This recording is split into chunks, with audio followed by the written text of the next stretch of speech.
Here comes Rowdy Busch. Rowdy Busch. Gentlemen, start your engines.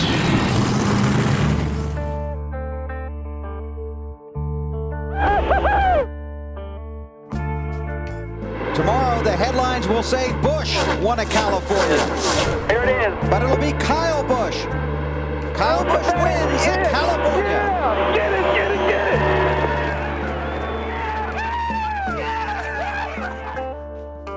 If you love you some Rowdy, let me hear you go boom. So I don't know what y'all are whining about, but if you don't like that kind of racing, don't even watch. Pure talent. That's about it. My pit crew did absolutely nothing to help me out tonight. My truck drove like... I'm still not a very big fan of these things. I can't stand to drive them. They suck.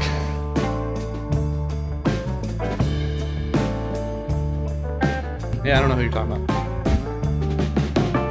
Okay. He drives the number 12 car. I saw it, but I passed it.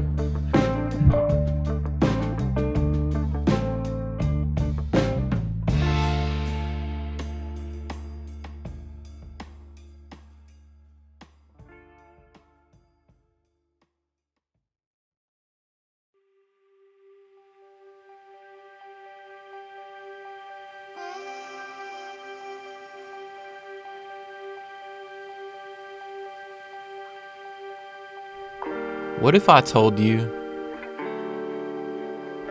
that a kid from Las Vegas, Nevada, doing nothing but racing and trying to escape his big brother's shadow,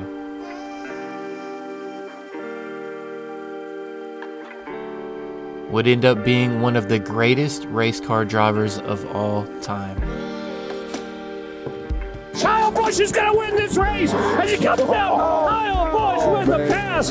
Oh, wow. After the checker flew, I was like, don't ever doubt me with one lap to go.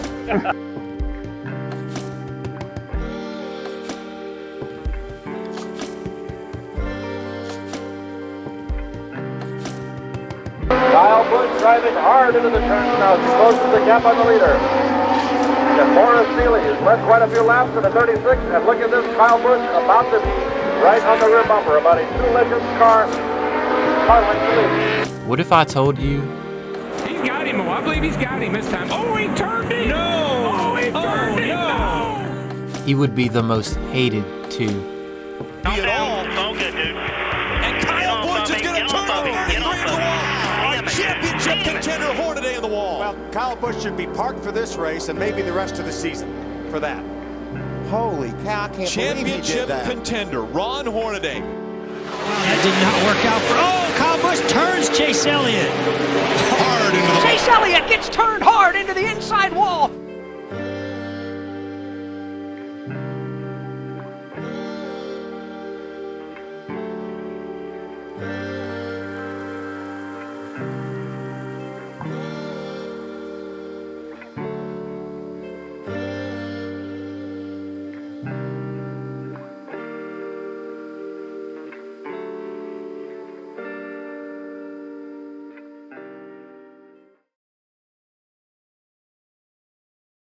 Kyle would follow his older brother Kurt's path through the legend cars. Salt Lake City was the only track Kyle's father could find that allowed 14-year-old kids to race. After learning it was Kyle's first ever race, officials at the track forced him to start in the rear in 25th place, but he would fight back for a top 10 finish. Kyle wanted to run more tracks, so his father Tom falsified Kyle's birth certificate to say that he was 16 years old. They got away with this for 2 years. In that day and time, you went to the photocopy machine and then you took white out and then you fixed it and then you went to the photocopy machine. I wasn't making dollar bills. When Kyle was 15 years old, during a heated battle in the Legends cars with another driver in his 40s, Kyle dumped that driver coming to the checkered flag, and was then confronted by said driver. While being yelled at, Kyle removed his helmet and the driver stopped and said, "Oh my God, he's just a kid." The next week, the driver called the Las Vegas sports reporter to find out how old exactly Kyle Busch was. By his surprise, Kyle was only 15 years old. too young for his current car, and he was caught. Kyle then started to learn about patience from his father. Where and how to find the very edge of his car without crashing. His father told him that if he crashed going for the win, that he would likely miss the following week's race rebuilding the cars. Kyle was in charge of building and repairing his cars early on, and after a struggle in his first few races, Kyle was at a fork in the road. Build cars or drive them. You want to take like a half out of the left rear or something? Left rear don't do much. The feeling was that if Kyle never raced cars, he would have ended up one of the greatest crew chiefs of all time. I gotta thank my dad for helping me put this motor in this morning. It was kind of a late night deal last night and an early one this morning, but we got it done and we got it done fast. But shortly after, in 1999, Kyle would start winning races. And when he didn't win, he finished runner-up to his brother, Kurt. Kyle would then win the Legends 1999 and 2000's championships before moving to late models. At the same time, brother Kurt was being promoted to Roush Fenway Racing's number 97 Cup Series car. Kyle then started receiving calls himself. Opposite of his brother's path and against his mother's wishes, Kyle refused to go to college and felt like it was a waste of time and would take too much focus away from racing.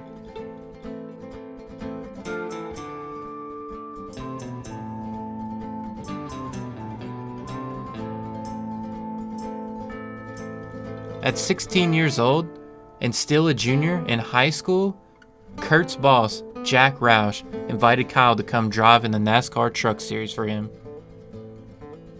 Kyle went to a test session at Chicagoland Speedway with Greg Biffle, and after a few laps, Greg left to catch a flight, and they immediately told Kyle to put on his fire suit.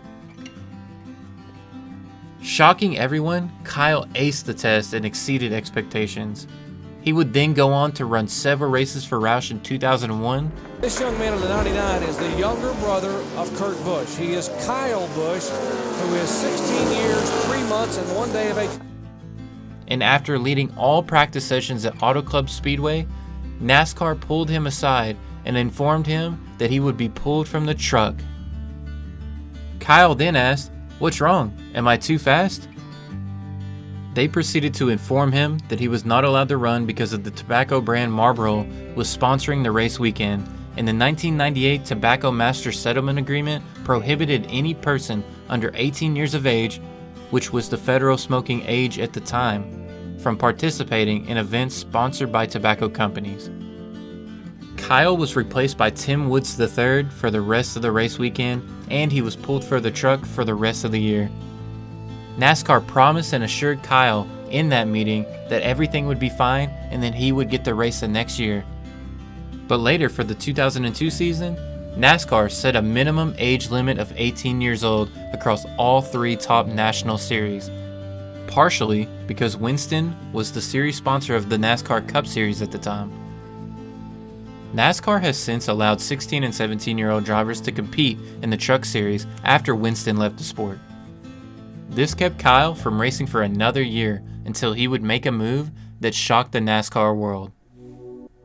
He would leave Roush Fenway Racing and his brother to join rival Hendrick Motorsports and run in the ARCA Series in 2003, running a handful of races, including winning his first 2. Kyle attributed the move mainly to escape his brother's shadow at Roush Fenway Racing and would run full-time in the then-named NASCAR Busch Series, now known as the Xfinity Series, in 2004, capturing his first win at Richmond Raceway. We're going to have to race a playing game here. We got spring rubbers in the back of the car to kind of play with, so we'll just have to see. You know, we're kind of going to go after that championship this year, but it's awfully earlier in the season to be kind of just points racing right now, so we'll just race to see what finish we can get. Hopefully it's within the top 5. Busch, Biffle, Harvick, Hamilton, here we go. Biffle got a good start. Kevin Harvick in the 21 lost a little ground on that restart. Boy, he did. He's having to block Bobby Jr. there to keep him from getting under him. Biffle's trying to get that nose under there, but that 5 is really strong in the middle of 1 and 2 and off of 2. Let's see what happens down in 3 and 4. Biffle has really been driving it down in there. His car's been good through the center. He picks up the throttle, down to the rear bumper. 2 laps to go. Uh-oh. Get to him. Uh-oh. Better watch out. It's where he's been so strong, right down in the middle of 3 and 4. But right here is where the 5 is really good. Watch him beat him out of here. Didn't really beat him that bad that time. Not that time. Matter of fact, he lost. Kyle, you better run because you can't hide. But I think if Biffle passes him, he's out going he's there. He's going to get a nose under him. White flag. 1 to go. Man, I thought he was, I'll tell you, he's making a run at it. I think Kyle Busch just has to protect that bottom right there. Biffle stays right with him, half a lap to go. Woo, Biffle right out next to the wall off of 2. Busch got a great jump there. This is it right here. Last chance. Biffle's got to get to him. Just can't do it. Can't quite make it. Kyle Busch scores his first Busch Series win. Good for him. Kyle Busch, your winner, leading 236 of 250 laps. He's out of the car in victory lane. Our Dick Bergwood is there.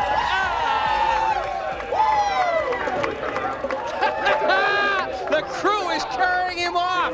Oh, that was awesome. This is the best car I've ever driven in my entire life, even late models, legend cars, whatever. But that was awesome, especially racing Greg Biffle. You know, he's the man.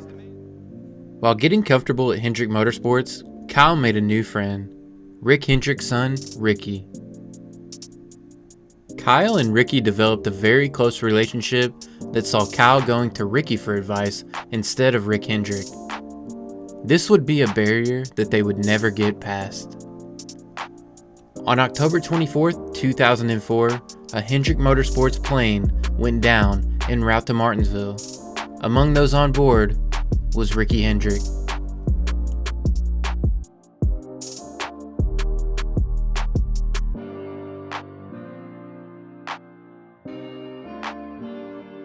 Finish all the way to the checkered flag, but it's going on behind Jimmie Johnson, who picks up his 6th win of 2004. Awesome job, guys. Awesome job. Let's go to Bill Weber. Thank you, Alan. Normally, we would go to Victory Lane at this point for the post-race celebration. That will not be the case today. I'm with Jim Hunter, who's NASCAR's Vice President of Corporate Communications. And Jim, you have some very sad news. Yes, we've been made aware. The FAA reported they lost contact with a Hendrick Motorsports airplane inbound for Martinsville earlier today, Bill. We don't have a lot of details or a lot of information, but I know the FAA and the NTSB are investigating, and we've been in contact with Rick Hendrick, and we're in contact with his entire organization, and we just don't have a lot of details at the moment. But we're going to say an extra prayer for everyone in the Hendrick organization at this time. And you have been waiting throughout the afternoon for information on what may have occurred. Yes, apparently a plane was en route to Martinsville, and they lost it on radar, and that's all the information we have at this time. Okay, Jim, thank you very much. So that's the latest from down here. Let's go back up to Alan. All right, Bill, thank you. And again, Jimmie Johnson driving for Hendrick Motorsports and has climbed from his car, and they've taken Jimmy off to talk with him. So we'll not attempt to interview he or any of those other drivers at this point. We'll respectfully give them the room they deserve at this very difficult moment. That's heartbreaking news. And of course, we'll have more information as NBC News stays on top of the situation for you. Later today, we'll have the NBC Allstate Sports Desk. We'll provide more details later on in the afternoon. I mean, when we lost Papa Joe a couple of months ago, that broke my heart. And something happened with these guys. If anything did happen with somebody with Hendrick, it would be. We'll stay on top of the situation for you. And Jimmie Johnson wins today here at Martinsville Speedway, his 6th win of 2004. Kurt Busch opening a bigger lead in the chase for the Nextel Cup with 4 races to go in the season. For Wally Dallenbach, Benny Parsons, and Bill Weber, Alan Bestwick saying so long from Martinsville. As if anything couldn't make a few tough weeks any tougher, Kyle Busch was in the midst of an intense Xfinity Championship battle with Martin Truex Jr. when disaster struck. Ron Hornaday would cost Kyle Busch a chance at the championship. And as I'm sure many of you know where I'm going with this particular incident would turn out to be a forgotten point in an incident 7 years later. What happened, but I was definitely in the throttle there, but you know, this group of team Marine. Marines, the Marine mentality, they'll keep digging. And they hate all the Marines doing a heck of a job out there, and we pray for your safety. And for all the families who lost loved ones, we're with you.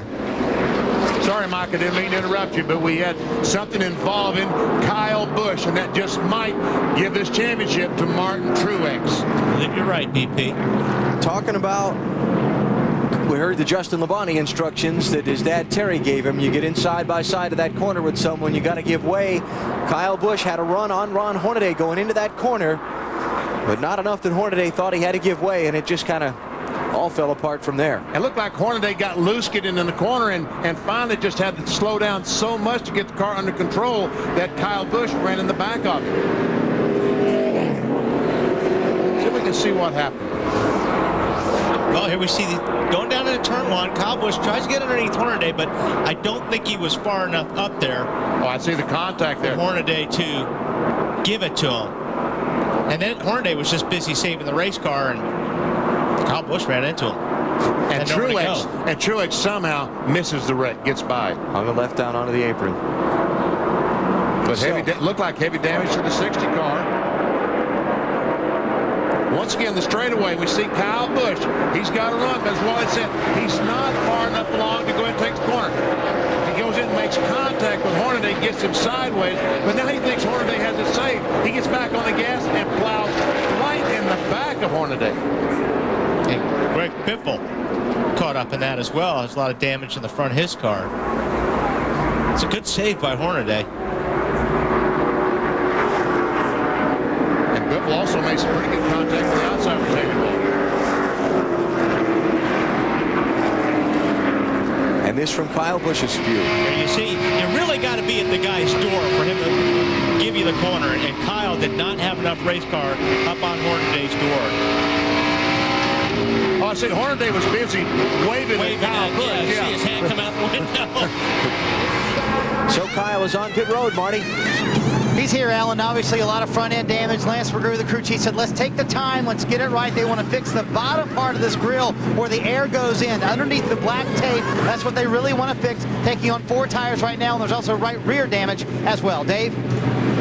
With Greg Biffle now, Marty. And Greg, sometimes at Darlington, there's just not enough room early on, is there? Oh, no, it's not enough room. Everybody's doing good, but Ron Hornaday, I mean, that's it in a nutshell. I mean, that's why he doesn't going to race for Richard Childress anymore. And the guy's got zero talent, zero ability, and wouldn't let the 5. The 5 had to run on him 2 or 3 times down the front stretch, and 5 kind of got into him because he ran the 5 down on the apron and brake checked him right in the middle of the corner and wrecked us all. And that just takes absolutely zero class to do that. Brake check a guy right in the middle of the corner and wreck us all. I hope NASCAR does something about it. That's just ridiculous. Your car done for the day, Greg? Oh, yeah, we're done. I mean, just slammed me against the belts, you know, and jerked my neck off. Wasn't expecting it. I just hope they do something. I hope they penalize him or park him for the last race of the season, because stuff like that can't be tolerated when we're all out there. We're all professional, and that's not even close to being a race car driver. That kind of stuff on the racetrack. I don't understand. Thanks, Greg. Alan? And you know, maybe he did brake check him. Now that we think about it, he says that, it does look like. Yeah, well, he's obviously waving out the window. He was mad. Yeah. And from that angle, we didn't see that earlier. So it could be that he just, you know, he was mad enough at Kyle that he did do something like that. Both Hornaday and Kyle Busch have been on pit road for damage repair. Here's another look. If you watch right when after Hornaday saves the car, it almost looks like he turns or the car goes right up the racetrack. Watch, these guys go up to the right. He's already saved the car here. Now all of a sudden the car goes up to the right and slows down. So that's, I think, what Greg Biffle was talking about right there.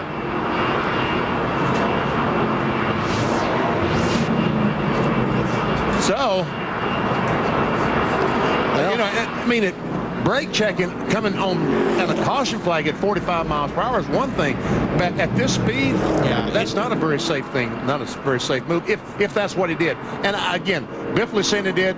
It looks like he could have. One thing about this place is if it was anywhere else, I'd say maybe he did, but this place is so slippery, and you're always trying to save the race car. You don't know if Hornaday was still trying to save the car or what. That's a tough call. So caution is out. Kyle Busch trying to keep his championship alive. Damaged in a wreck while Martin Truex Jr. finds a way through the melee. Well, see, from that angle, it did look like he drove up the racetrack. Fourth caution flag is out already here at Darlington.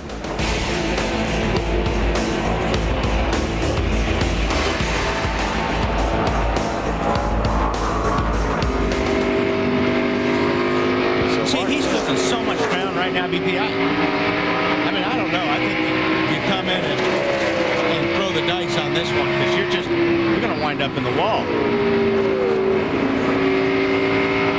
If he comes in and goes back on the racetrack, he's going to be 2 seconds a lap faster than the leader. But the downside is if he comes in and then the caution flag waves, he's completely out to lunch. He's 3 or 4 laps down. Well, the only chance he's got right now to get back on I tell you what, he's going to wreck it. He's going to wreck it. Oh, you can there it goes. That's what happens when you stay out too long on tire. Yeah. We just wrecked up here in 4. You okay, bud? Oh, I'm not okay. Attitude shifted quickly just weeks later with older brother Kurt winning the Cup Series title for the Busch family. What was once a brother rivalry was now a family celebration. Kurt Busch is the 2004 NASCAR Nextel Cup Series champion.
In 2005, Kyle would go full-time racing in the Cup Series and grab his first ever win at the track he was once pulled from his ride for being too young at. Now, becoming the youngest winner in Cup Series history. All right, all you here. That's right, it's all you, Kyle. 20-year-old guy on a big restart, looking for his first win. Flag, green flag. Boy, they were really spread out there. A good start, though. Got 4 or 5 car lengths in between him and Biffle right now.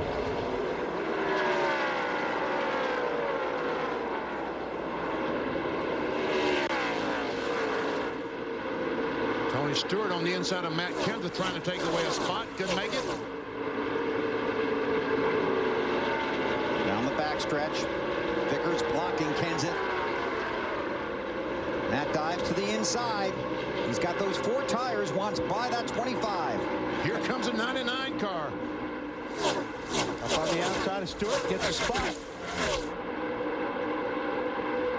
Last lap. One more, Daddy, one more.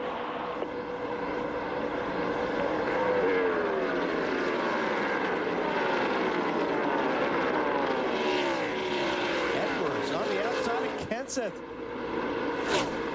Whoa, he got that thing hung out. And those points will hurt Matt, trying to make the chase. He's going to lose another spot, Tony Stewart.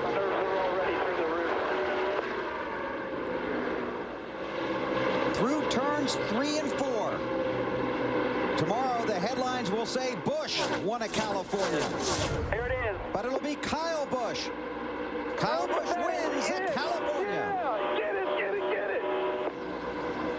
Yes, second Pro Cup winner by 4 days, Kyle Busch, baby. Yeah.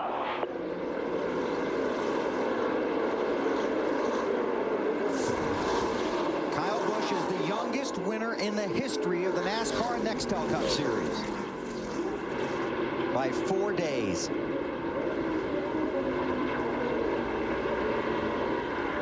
Donald Thomas won at Lakeland Speedway in Georgia. He was 20 years old, 4 months and 6 days. Busch is 20 years, 4 months and 2 days. That's pretty awesome. At least the fireworks was on cue today. I kind of liked it last night. Dave Burns. You talked about Kyle Busch being 20 years old. Here's his young crew chief, Alan Gustafson. What about that run for Kyle? Unbelievable, unbelievable. I just got to thank everybody at Kellogg's, Hendrick Motorsports, all that 525 team. Awesome effort, you know. It's a team effort. Kyle Busch drove his heart out. CarQuest, GMAC, Delphi, everybody supported us. Long time coming. We really wanted to get Kyle that youngest winner record, and we just barely got it, so we feel good. All right, go celebrate. Alan runs across the wall with the rest of his team. Kyle's out there doing donuts, Bill. Thank you, David. Chevrolet congratulates Kyle Busch and the 5 team on today's win in their Monte Carlo. The defending manufacturer's champion takes win number 569 overall. Chevy, the revolution races on. He's not on fire, is he?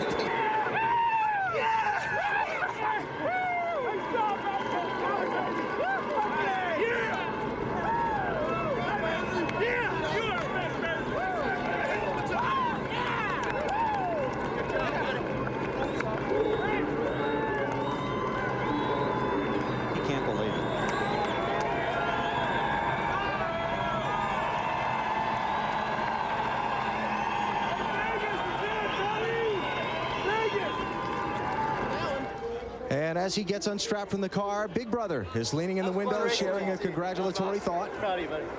And stepping back to let young brother Kyle have his moment in the spotlight as he has scored his first NASCAR Nextel Cup Series win tonight here in California. We heard from Kyle earlier in the evening about the frustration at being so close to winning and not being able to just find a way to victory lane. He's here now.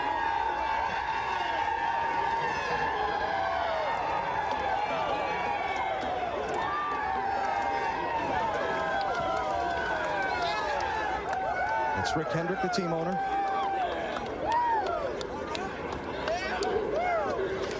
Kyle, we talked earlier this weekend about the frustration at not quite being able to get that first win. You've gotten it now. What are your thoughts? It's unbelievable. You know, for how much joy we're able to share here for a first Nextel Cup win, I still want to be able to dedicate it to all those folks down in Louisiana and Mississippi. I mean, it's a terrible devastation that they've had to go through. And hey, Mr. H, hey.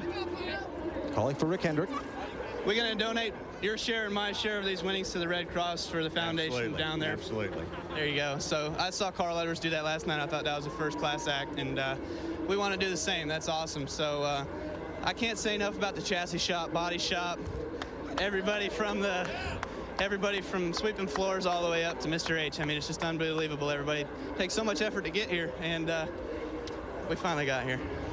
Were you concerned when they called you down pit road for tires on that last caution, looking around trying to see what other people were doing? Did you know what was going on in the car? They were actually saying stay out. Alan was saying stay out, and I thought I ran over something, and the right front was getting soft there in the late going. And my nerves were just getting to me. I hope my grandma's sitting down now because I know hers are getting to her. But still, I mean, it was, you know, we came down pit road there, and everybody else followed us. And I was like, cool, you know, this is going to be all right. And then I slid through the box a little bit and got too close to the wall, and Alan made an awesome call there right in the mid-pit stop and called for 2 tires, and that was it. That's exactly what got us that win today. Congratulations. Thanks, that's awesome. Appreciate it. Kyle Busch, a first-time Nextel Cup Series winner. Brian Vickers there.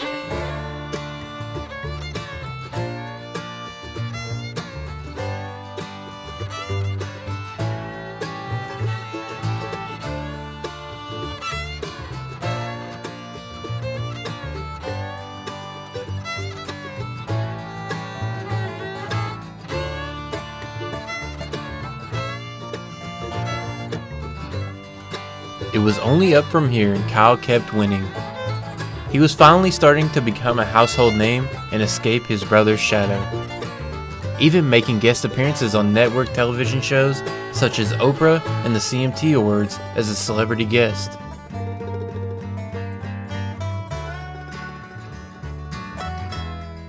All was going great for him, but not so much for brother Kurt. Kyle would win at Phoenix International Raceway, but all the media cared about was Kurt's recent run-in with the police just days prior, and Kyle was once again in Kurt's shadow. I just want to say that I'm behind my brother 100%. As 2007 rolled along, Kyle would continue to win, especially in the Xfinity Series. It's a chess match here. These guys are trying to figure out which lane to be in. Can Matt get that thing wound up on the bottom and stay with him? Can't get to that left rear at all. I think Matt wants that outside. Do you? I think he does. Okay. You heard Dave say this is the car that got passed on the last lap in Las Vegas when Kyle Busch lost the race and smacked the wall. He said, it ain't going to happen again, folks. Here comes Kansas on the I think you're right. He's on the outside. That's right. He wants that outside now.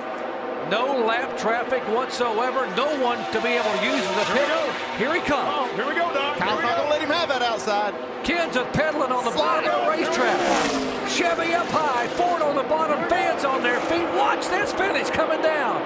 And Kyle Busch, he just hangs on. That was outstanding. Well, let's give old Kyle Busch a pat on the back. He got pressure from every angle on that race car. He held on to win. And remember, he had that speeding penalty. He had to go all the way to the end of the longest line and came back and didn't lead until there were 15 laps to go and won this race. During a semi-successful 2007 campaign, communication with Rick Hendrick and Kyle Busch was at an all-time low. After several outbursts and a $1 million crash with his brother in the All-Star race,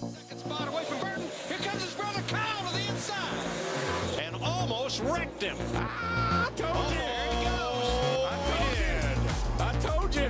Oh, my gosh. Checkers are wreckers. That boy's got a lot of talent. If only he can harness it on a weekly basis. Jeff Gordon sat Kyle Busch down in a one-on-one meeting, and the two decided that Kyle was unhappy at Hendrick Motorsports, and the message was delivered to Rick. I can't tell you how many times we tried to give this one away. Rick Hendrick called up Kyle Busch and let him know that they were taking a new direction in 2008 and he would no longer be part of the team. At the same time, another driver searching for a new home in 2008 was none other than Dale Earnhardt Jr. Privilege to invite everyone back here at JR Motorsports for a very special announcement regarding my racing career. First, before I get started, I'd like to take a moment to thank the fans and the media for their patience and giving me the time I needed to make this important announcement and decision. I've taken this seriously as anything I've ever done before, and I can say this process has opened my eyes to many great people in the sport. We talked with many teams, but one stood out above the rest, and it became apparent to me the man I wanted to drive for. I've known him since childhood. He competes with integrity, and most importantly, he wins races. I feel like this decision will give me that opportunity, and hopefully I can give my fans what they expect and deserve, and have a whole lot of fun along the way. And so today, it is with great honor to introduce my new boss for 2008, Mr. Rick Hendrick.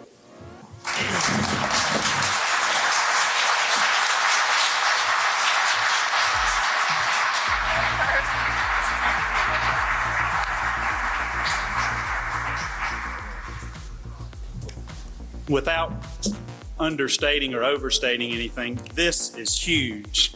Start off by talking a little bit about how this evolved and what this means to you personally and to Hendrick Motorsports.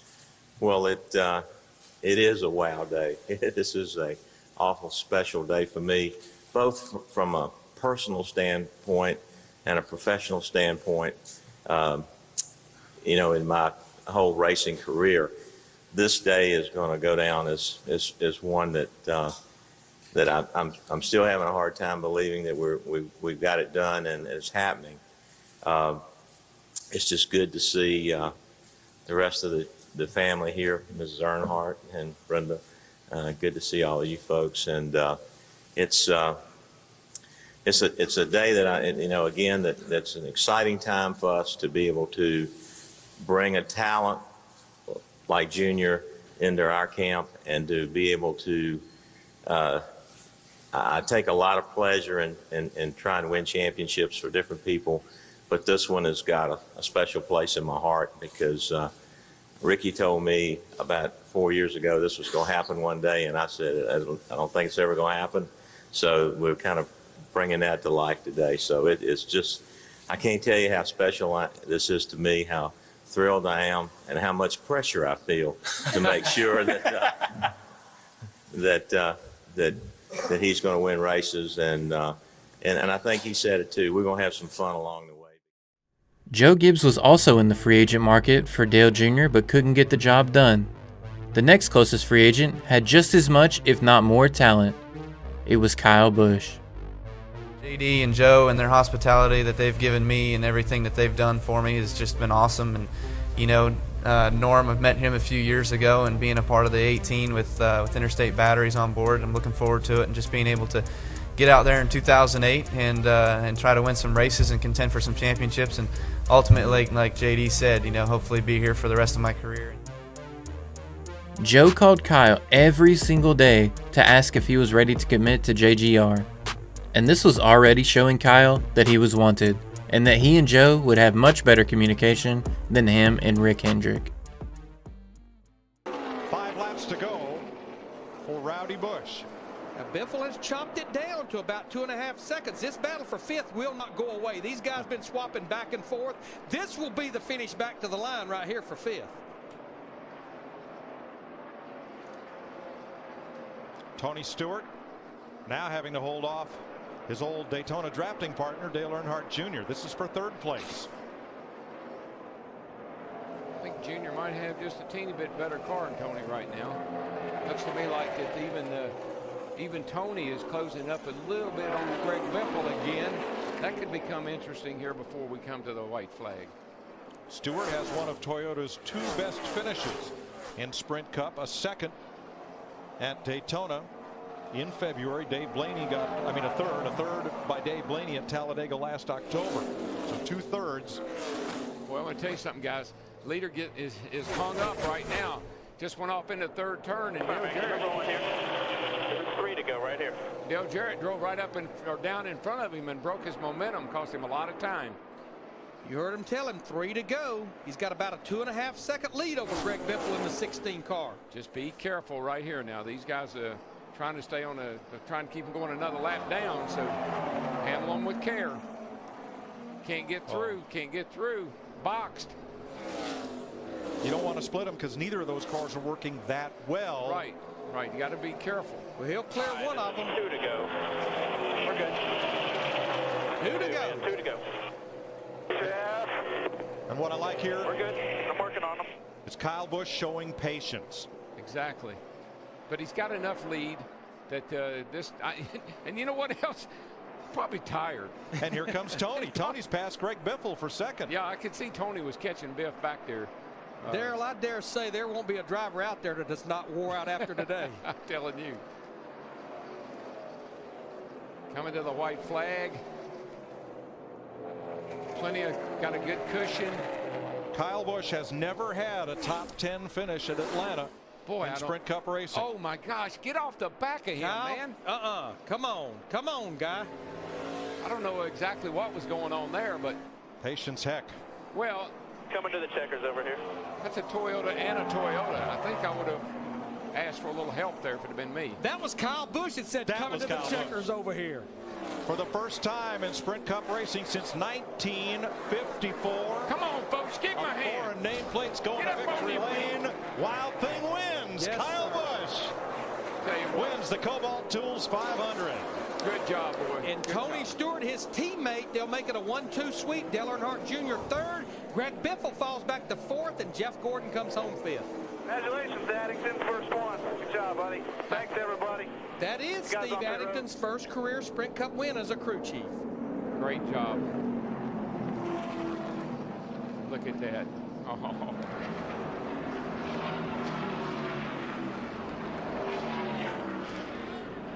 It's one thing to think you can do it. It's something else when you know you can do it and then get it done. And that car's been capable of winning all 4 races, really. Kyle Busch got his first victory in his rookie season. It came at California. That was 2004. His most recent victory was at Bristol last March. Oh, look out here. Look out. Where are you going? Anywhere he wants, Darrell. Those tires are too hard to spin out. Man, he was going fast. Kyle Busch burning down the house. He's the youngest ever Sprint Cup driver to win in Atlanta. Why you got him?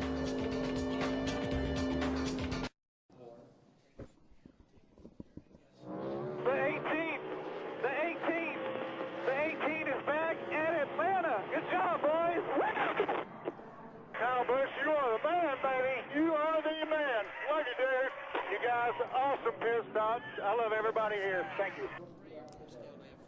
The man, Kyle Busch, youngest winner ever at Atlanta Motor Speedway, is getting soaked in victory lane, and so is Krista Vogel. I absolutely am, Mike Joy. After 1,000 miles of racing here in Atlanta, Kyle Busch ends the weekend like he started it in victory lane. On Friday, it was a truck. Now, for the first time this year, for the first time for Toyota on a Sunday, you're in victory lane.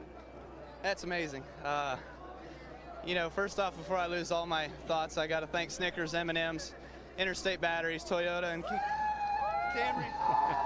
This guy right here, Steve Addington, all these boys that have been on this 18 car from the beginning. And you know, the 18's always been the car to beat here at Atlanta for many, many years when this place was redone and with Bobby Labonte. And this means so much to come back here and do this. And Maycar coming up and giving me his congratulations just really made that set in right. But Joe Gibbs Racing back at home, everybody in the shop, engine shop. I went in and saw Mark this week because I wasn't too pleased with our motors here already, but I guess we didn't need it today. We need more handling through the corners, but still, I'm not laying down on you yet, buddy. You got to keep going, but overall, great day for Joe Gibbs Racing.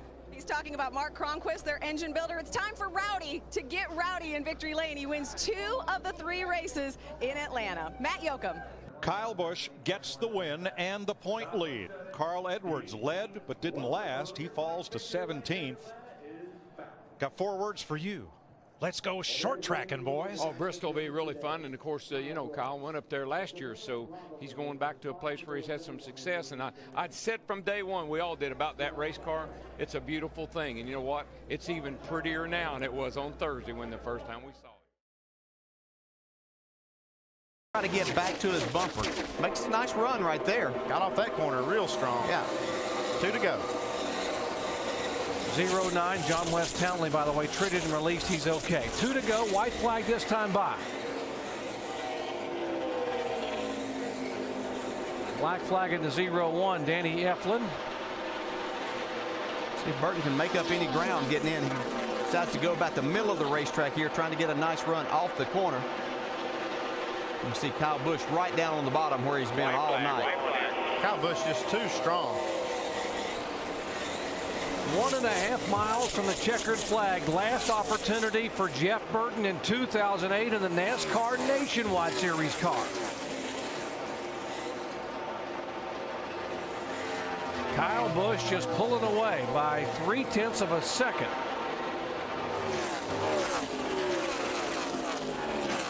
And out of turn 4 at Lowe's Motor Speedway, Kyle Busch will get the sweep, his 9th win in 2008.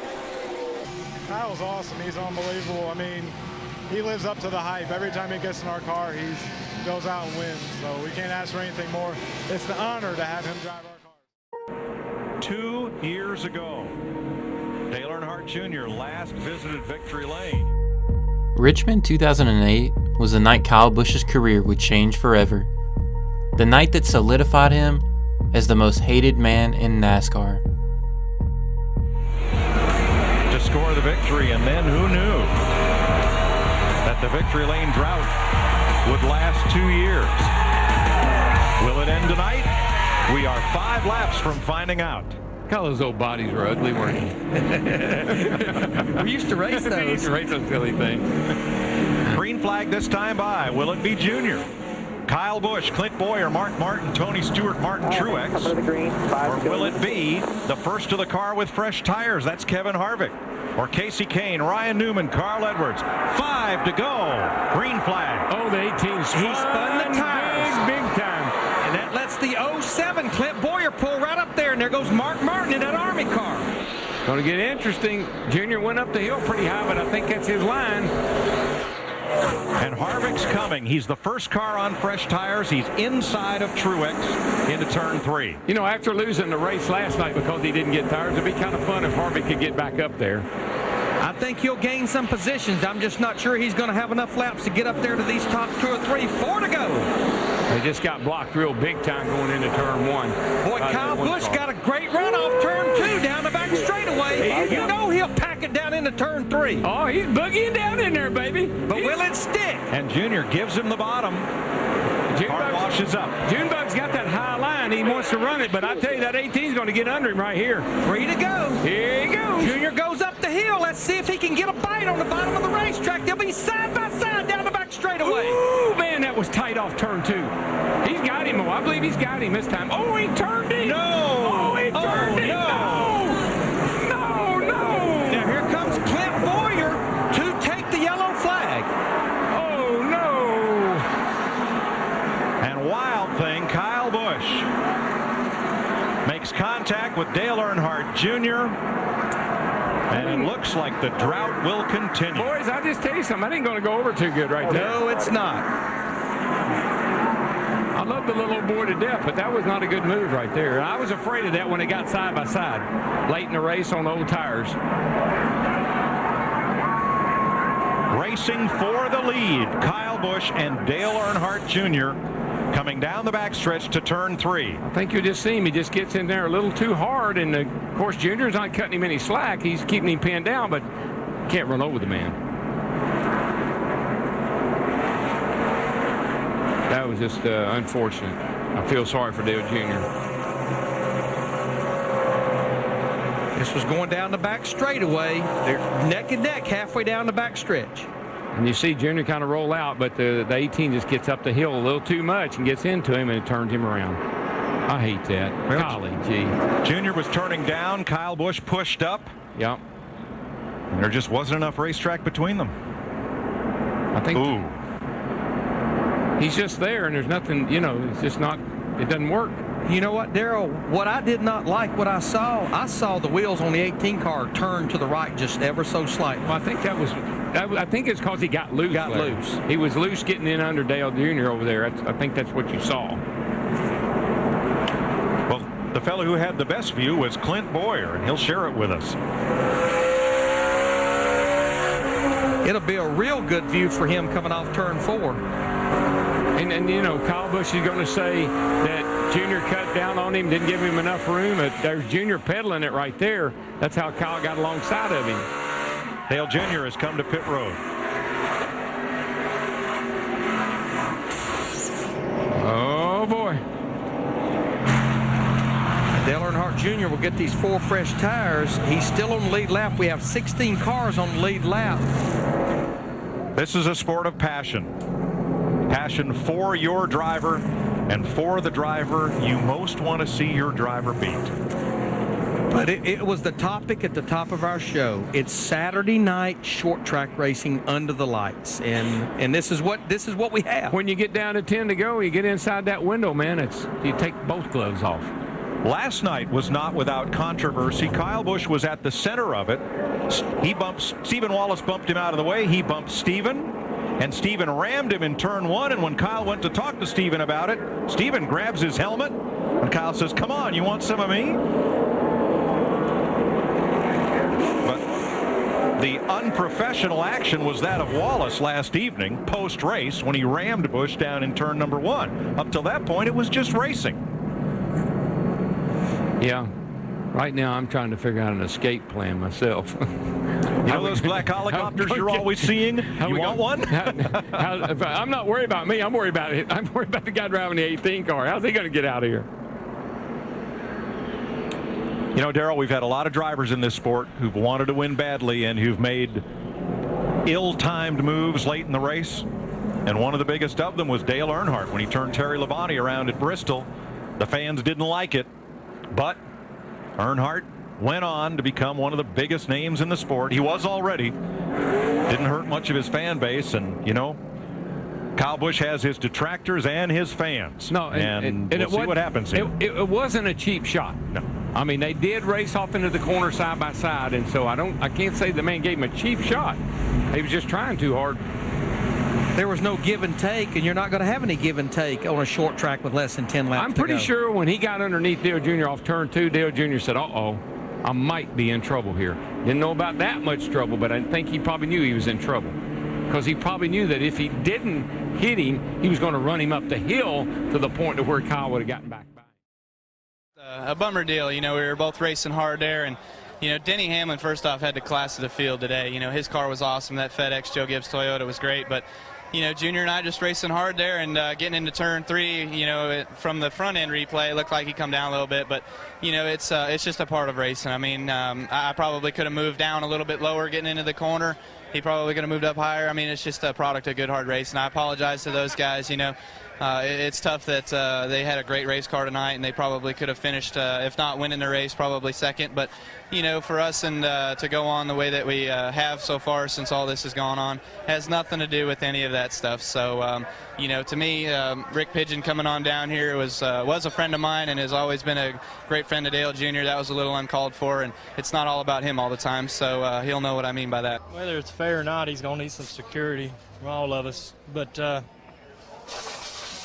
you know, I haven't seen the replay. Tony Jr. said he looked like Kyle got loose underneath me, and that happens. I was trying to, I wasn't good on the bottom, so I moved up to the top to run as good as I could up there, and he'd been running the bottom, so I figured we'd race it out. And he got a great run around 1 and 2 and nearly caught by me, but he gave me room on the outside off of 2, so I wouldn't say that was intentional going into 3, because if he wanted to, he could have just run me in the fence off 2.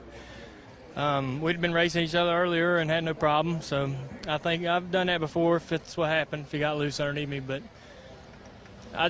you know, the worst part about it is just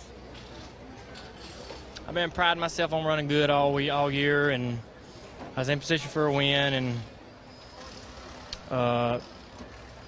I ran hard and got wrecked.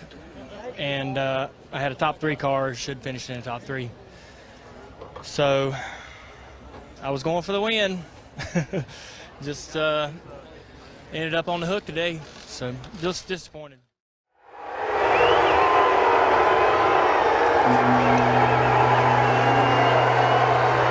After taking out Dale Earnhardt Jr., Kyle would adopt the title for most hated man in motorsports. For me, you know, I don't think I would enjoy having the most fans out there. You know, I actually like the way I am, the role I portray, and I think that there's probably too much pressure on one guy's shoulders who doesn't seem to win very often. Oh, he's going to do it! The guitar! A lot of people enjoyed it, thought it was different. Sport's not so vanilla. A lot of people hated it, and you know, I guess those are the ones with 88s tattooed on their arm. That didn't stop him from winning a ton of races in 2008 and 2009, including an Xfinity Series championship. Here comes Kyle Busch. He goes to the outside as they come to the stripe. Kyle Busch will win at Talladega. But the winning definitely came with just as much adversity. We're hearing from NASCAR, commitment line violation for the 51 truck. Yeah, he needs to get to pit road right away. Can't drag the side of my truck on the side of the wall. That's his argument. But the rule's a rule. The line's there. He needed to get away from the wall and not go across that line. He could have done that on the front stretch and there'd been no penalty. Fans wanted to touch him, man. Just wanted to touch him. Can't get him to the high side. Here he comes. No, there he turns him. He turns him. Busch in the wall. Here comes Stewart to the checkered flag. And another car gets in the backside. It's Casey Kane. And they're scattering everywhere as they come to the line. Some of these guys hit hard, man. And one of them was Kyle Busch. They're still hitting hard. That's what Kyle Busch had to do. That's what Kyle Busch had the mirror drive. Tony Stewart had to put the car there and stick the car where. We saw this same thing at Talladega when with the 09 car with Keselowski. He stuck his car in there, he drove it, he put it where it needed to be, and that's the way it was. Look at the damage to his race car as Kyle Busch crawls out and walks back down the racetrack. But, you know, I know people are going to start, well, this guy did this and that guy blamed this guy. Let me tell you, Kyle Busch did what he needed to do. Tony Stewart needed to. This is how you go after winning a race at Daytona. You leave everything on the table. This is Daytona. The fireworks are going. The fans saw a great battle, but what were you so angry with Brian about? He hung up my right rear quarter panel all the way down the front straightaway and gave the win to the 88 car. He slowed us down so much, he had no idea the 88 car was coming. And the 88 just drove right by both of us on the outside because Brian Vickers was trying to slow both of us down. Just stupid. If he would have ran his own line up at the top of the track and I would have ran my own line down at the bottom of the track, it could have been a battle between us two. But unfortunately, you race with idiots, and I guess you'll have that sometimes. But the NOS Energy Drink Camry was good today, just not good enough. And I felt like we had a good handling race car on the long runs, but unfortunately there we didn't have long runs at the end of the race. So I'm sure I'm complaining and I'm whining and I'm a crybaby, but that's uncalled for. I mean, it's just stupid. You feel like he did not pass you fairly on the track? No, he hit me getting into turn 1, which got me a little bit loose, chattered the rear tires, but whatever. That's, Carl's going to say he's sorry he didn't want to race that way because he always does, Mr. Ed-like. So we'll take it, we'll go on, and, we'll race him that way in a chase if that's the way he wants to race. Kyle Busch has dominated this season, and hell, that's what he's out to do. I talked to him the other day. He said, best way I know to finish off a championship is to go to victory lane 2. Down into 3. So far, he's been able to hold it at about 0.3 of a second. Here comes Carl. Look at him hacksawing the wheel. He is trying everything he can. Coming up to the white flag. The margin still 0.3 of a second. 1.5 miles remains in the 2009 Nationwide Series, and first and second in the points are going to duke it out for the final win of the year. Down the backstretch, Carl is closing. Does he have anything going towards 3? I think the answer is not enough. He's coming big. Look out, he's going to slide up. We've seen him bounce off the wall before, but it won't work this time. Oh, here he comes. Kyle Busch is going to take the win. His 30th Nationwide Series win in his 173rd start and 9th of his championship winning season. What a way to cap off the 2009 campaign.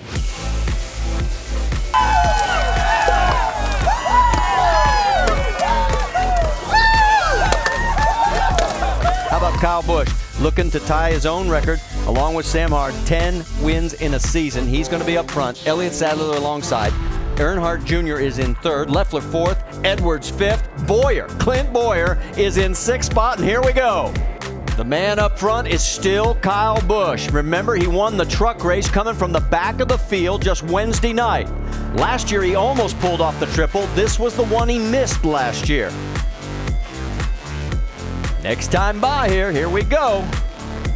Final lap for Kyle. It looks like it's going to be the record-tying 10th. He's through turns 3 and 4. Here he comes. Kyle Busch is now 2 for 2.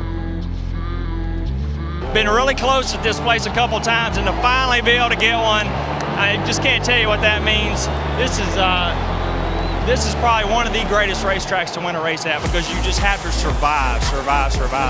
And just great job by Kyle. I can't say enough about him and all these guys on this team tonight. 3 laps to go, 2 to go. Yeah, I knew he wasn't going to be happy with his teammate, so that's what created this whole mess.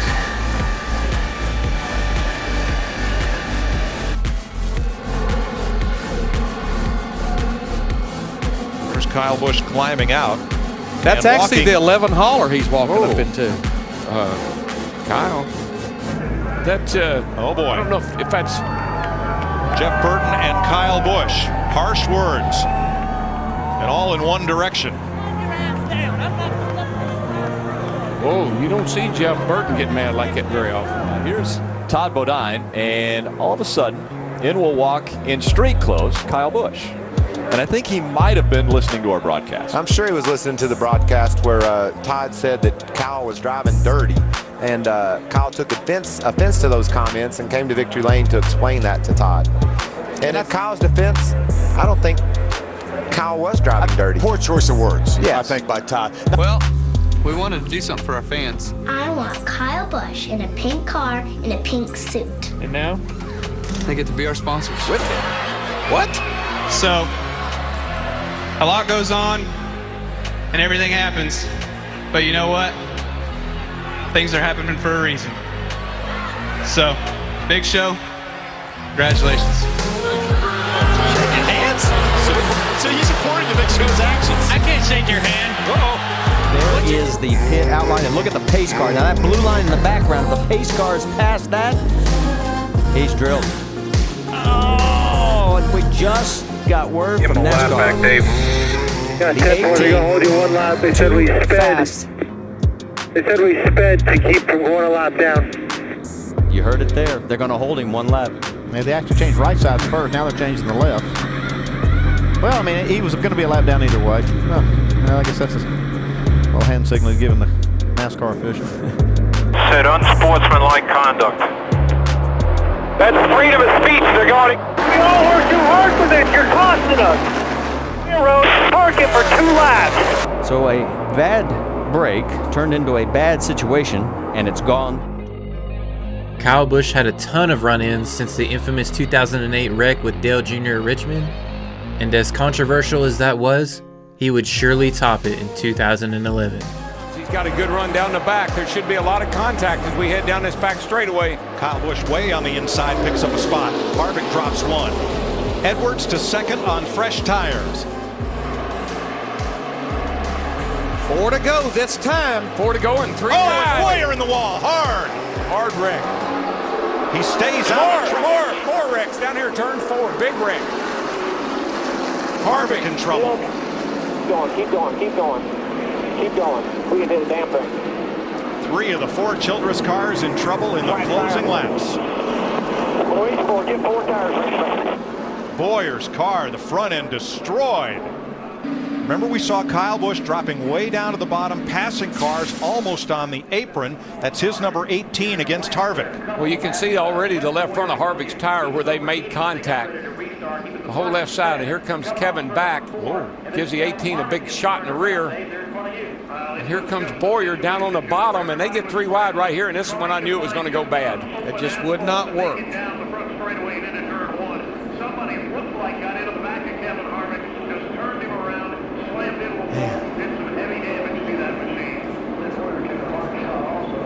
Kane drops the inside as they go 3 wide behind him, and Boyer takes a wild ride into the safer barrier. And Kyle Busch turned Harvick around after they had made contact half a lap before. Yeah, I think something not quite right about that. I'd have to look at that another time or 2. Let's see it from our DirecTV blimp. You see them back here. They get all bottled up off turn 4. 3 wide right there.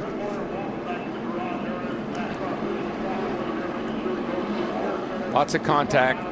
Boyer gets into the side of his teammate Harvick.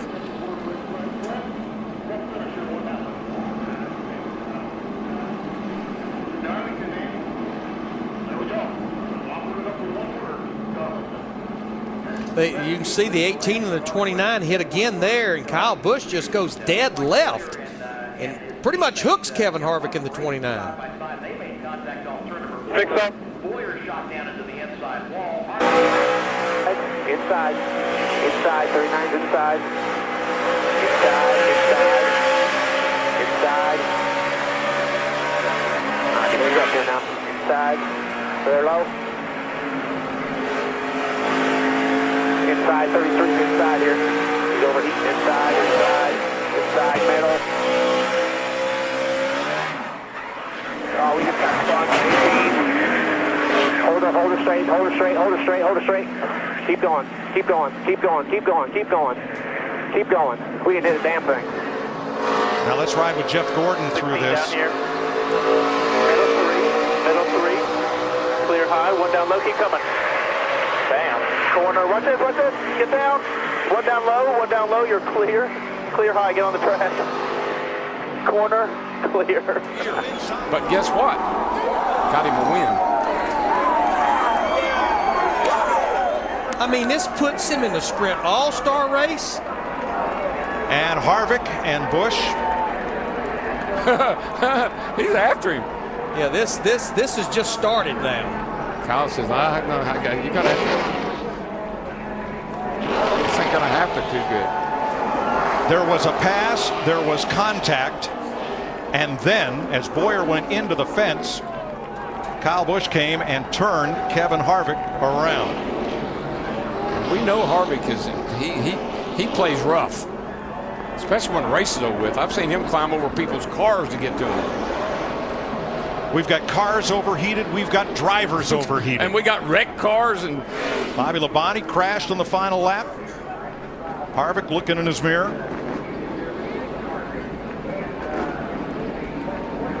Shuts the switches off. Something's going to have to give here, boys. We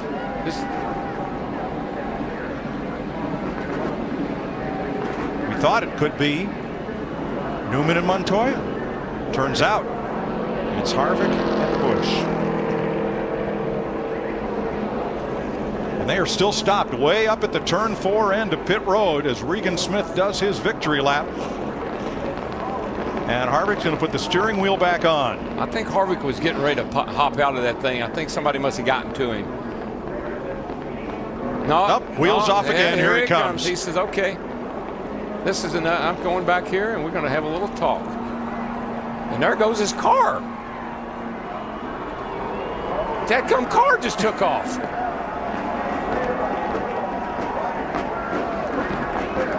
Holy smoly.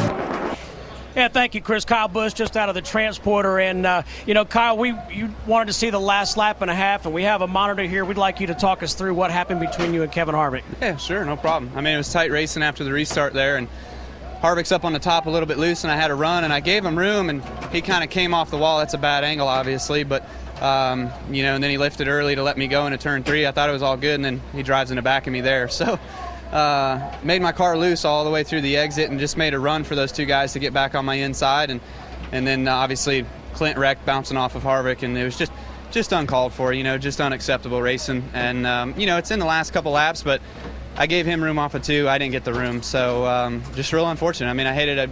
We tore up a few good cars there, and our Doublemint Camry was so good today that we should have ran up front, should have finished up front, but we kind of got marred back in traffic there and tried to fight our way back forward. So it was a really good, clean night. I probably passed the most cars tonight, but there was one I couldn't pass.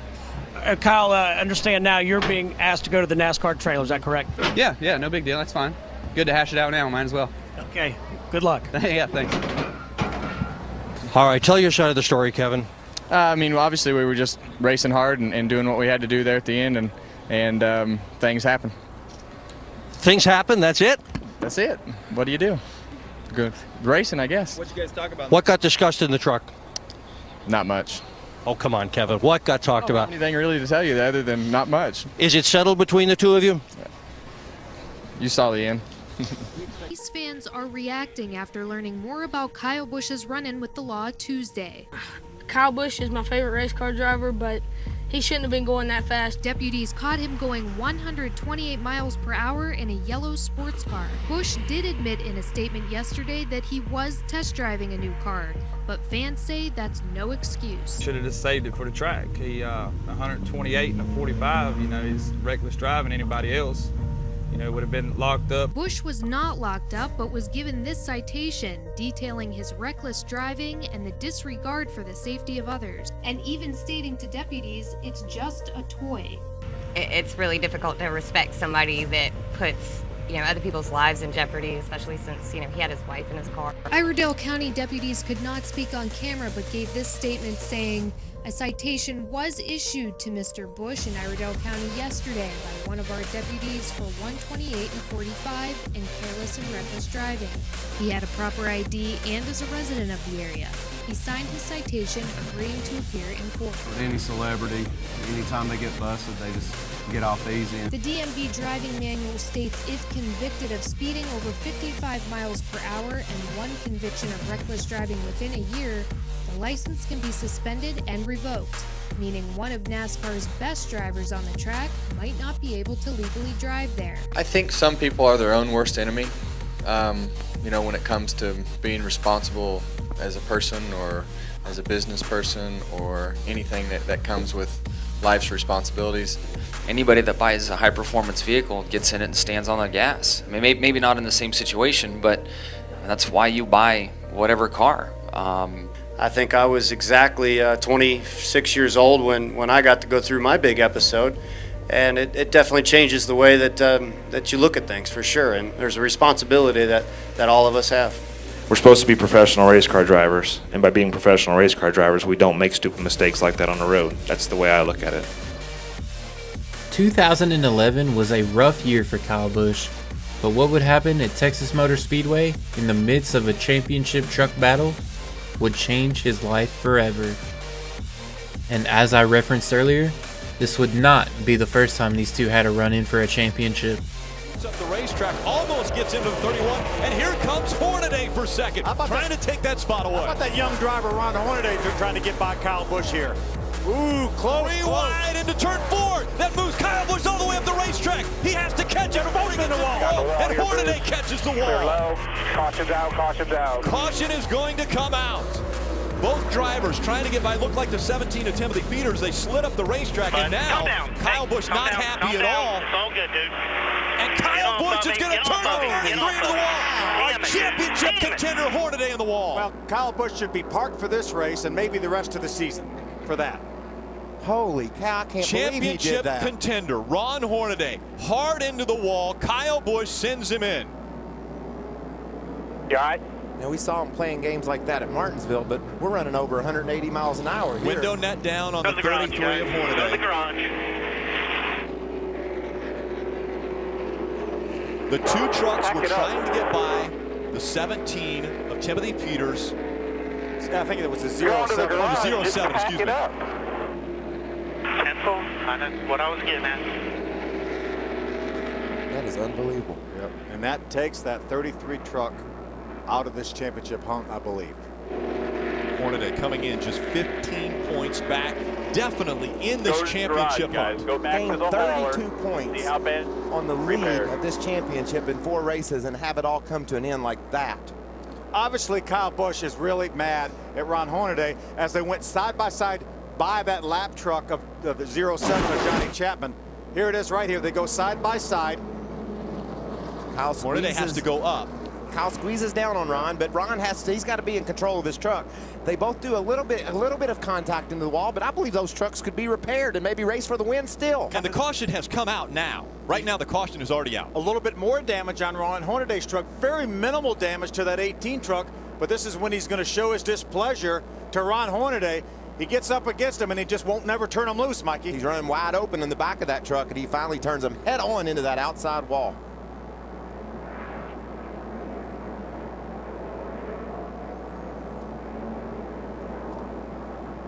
I don't think NASCAR is going to, I think this goes beyond a little bit of have at it, boys. Oh, it's definitely way past that. That truck's running 130, 40 miles an hour when it hits that outside wall. Look at that thing jump up off the ground. Look at all the damage to that 33 truck. Later parts of the season, teams always bring extra parts, spare things, but this hit is so massive that the front clip has to be bent. Everything underneath that hood damaged beyond repair. He's out. He may get back on the racetrack and gain 2 or 3 positions. I don't think he's going to do that, Phil. I think that truck's probably ruined. This is the beginning of it. They go by. You see Johnny Chapman all the way down on the bottom of the racetrack as far as he can go. They're battling for second place right behind our leader. Hornaday gets a little bit loose. He runs Kyle up into the outside wall. He makes contact with the outside wall. And then they get down to the other end of the racetrack. There you saw the yellow lights. They came out right away. And again, not much damage to either truck. Both cosmetic, could have been worked on. You can see how tight Kyle is on the side of Ron. He gets loose when he goes around Johnny Chapman, pulls the air off his truck, and they both go into the outside wall. And I guarantee you Ron has no idea what's fixing to happen. We got trucks on pit road. Again, the 17th lap of this 147 lap race, and a shocker early on in this one. James Busher gets the first pit stall. Looks like fuel only for a number of trucks. A little bit of a chassis adjustment on the 3 of Austin Dillon. Fuel only for Kevin Harvick as they race off pit road. James Busher looked like maybe Austin Dillon may have won the race off pit road. See tires going on Jason White's gunbroker truck. Ooh, Parker Kligerman pulls out in the middle of traffic.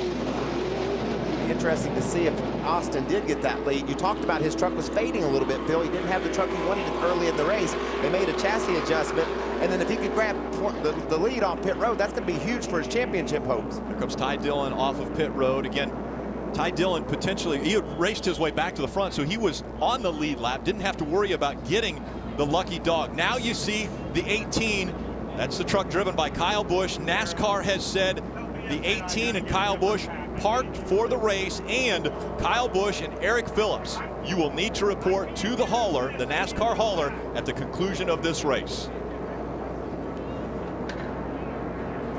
I'm speechless. At Martinsville, we saw tempers flaring. At a short track, you've got a little bumping and banging.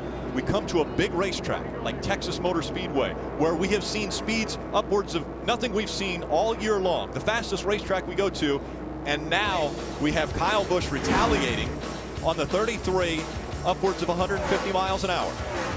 Saw Ron get loose right there, made some contact. Back in turn 1 and 2 here, and they send him into the wall. 3 and 4. Oh, under green, I knew that, Kyle knew there was a lap in there too. I moved up on the straightaway. He stayed on the quarter panel, and I don't know, we just touched a little bit, I guess, I don't know. But he knows I'm going for a point still. I don't know why he didn't do it. But anybody got a cup car, he'll never win a championship again. I mean, this is just stupid. I mean, he knew what I was going for. He knew I was there. He had to lift too. I mean, if I'd have lifted, I'd have hit the back of the slower car, slower truck, and it would cause a big wreck. But he just drove me in the fence. I mean, just ruined a perfectly good race car. Well, if you consider Ron was in the championship, maybe Ron could have played it a little bit smarter on lap 15 and checked up a little bit and given room to everybody around. Obviously, if you make it a 3-wide situation, I can't go up in the dirt. I'm already on the outside lane. There's not 3 lanes out here right now. It's a truck race. It's the first race of the night here this weekend. And, so if I just lay over and give up everything for Ron Hornaday, that's not Kyle Busch's fashion. I'm out here to win a race just as much as anybody else is. And when he races up on my inside, gets loose, and takes me up to the fence, I ended up losing my cool. And I've been wrecked 4 weeks in a row, and finally I just had enough of it. And so I'm sorry it was Ron Hornaday, and he's going after a championship.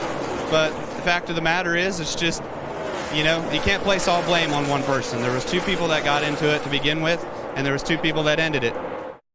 During the truck race last night, we had an incident between the 18 and the 33 trucks that resulted in NASCAR parking the 18 truck for the balance of the event.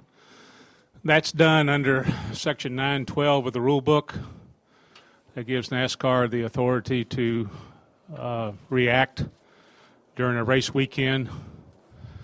And following the event and after a good deal of conversation and discussion, NASCAR has decided to maintain that parked position on the driver of the 18 truck for the balance of the weekend. So basically what that means is Kyle Busch will not be participating today or tomorrow in the NASCAR event here in Texas. Flat run down Kyle Busch here. Well, we're going to find out if he's going to play clean or if he's going to play rough. Boy, see, Kyle really had the back end hung out right there. That loose situation they were talking about. This is Logano's opportunity right here. That's Joe Nemechek in front of him. Joe is lap traffic. He's 3 laps down in 21st. Side by side, the teammates. 4 laps to go. Nemechek still presents an issue. Can Logano use him as a pick? Logano going to be Mr. Nice Guy? Is he going to take it? You're going to have to get 3 wide right here. Oh, a little contact there. There's your answer. 3 laps. That's what Kyle was looking for right there. Now it may be more difficult for Logano. He might have to use that bumper or fender he was talking about now. 2 laps remaining here at the world's fastest half mile. The teammates are duking it out. Kyle Busch looking to make more history. Logano wants a win at Bristol. Who's going to get it? White flag this time by. Half a mile to go. The race is between the teammates. He's there. How deep will he go? Side by side. Runs him up. Here they come for the stripe. Who's going to win it? It looks like it's going to be. Yes, sir. You Kyle got Busch, winning number 50. Number 50 that makes you the most winning in the nationwide. Good job.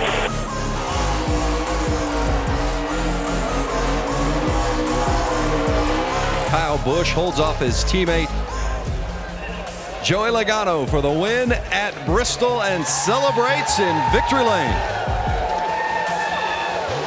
A phenomenal way to be able to win 49 races and tie Mark Martin, and then to come here and to be able to beat his record at Bristol, one of my favorite places and one of the team's favorite places. So Certainly an awesome race tonight. 4 of the last 10 races won by the driver who led the most laps. Guess who? Driver the 54. And he's going to do it again here. He's led 223 and counting. As here are the Turner Scott teammates going after each other. That is Allgaier and Larson, 4th and 5th. There is Kyle Busch going around the slower traffic. 2 laps to go. It's Brian Scott running in 9th position. If he gets by him, there'll be only 8 cars on the lead lap. He has just run roughshod over this field. The 54. This will be career win number 60, the all-time leader in the NASCAR Nationwide Series. And he's going to pick up win number 6 here at Bristol. His 60 wins, 11 more than second place Mark Martin. And he just continues to roll on. Back in the pack, there goes Kyle Busch in the 18. Oh, and he almost saved it, and he did. Oh my goodness. From 2012 to 2014, Kyle Busch would continue to stat pad, but never get close to that elusive Cup championship. He had now been in NASCAR for 10 years, and the pressure to be a champion like his brother was building fast. Smoke versus Wild Thing to the line. He got him! He got him! Wild Thing wins! He got him!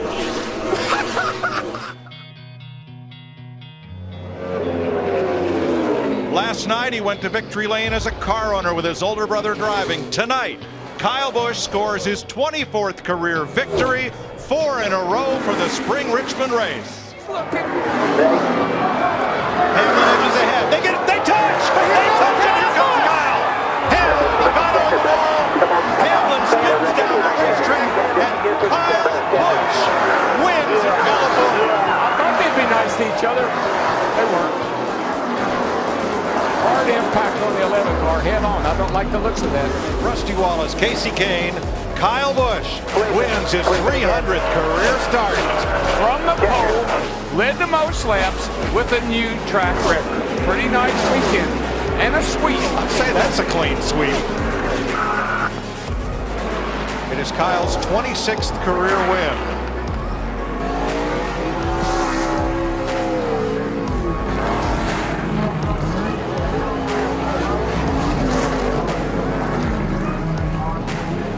Big celebration for Kyle Busch. What a great night. The original sponsor of Joe Gibbs Racing. Norm Miller is smiling big somewhere. Now we're going to play capture the flag and salute the crowd. Almost spins himself out trying to get to the bumper. The one that got away comes back to Kyle Busch. He wins at Watkins Glen. Good job, man. Great driving, Kimmy. Great driving.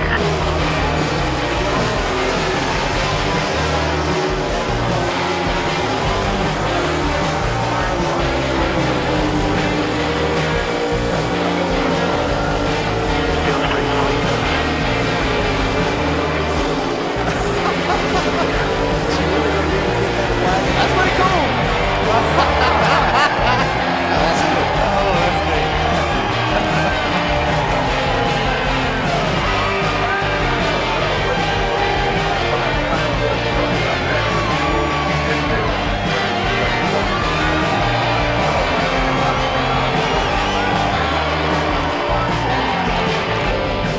Tonight, they struggled for maybe 200 laps. Quite a few. But they pulled it together when it counted most. He'll lock into place in the chase for the win in Atlanta. Kyle Busch takes the checkered flag tonight. Yeah, thank you.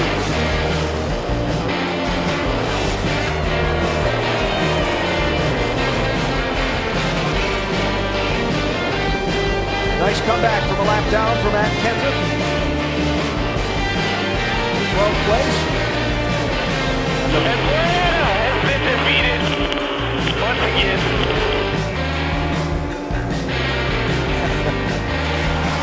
What a race. We saw so many different cars dominate at different times. Did not see this win. That was Kyle Busch until the very end.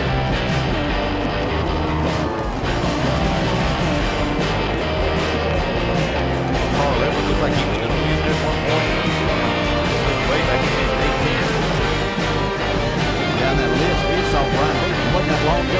sliding down through the grass on the pit road and came back to finish 10th. We're in the chase. You can argue with the referee. What do you know? And you can share a word of prayer with the team after a win.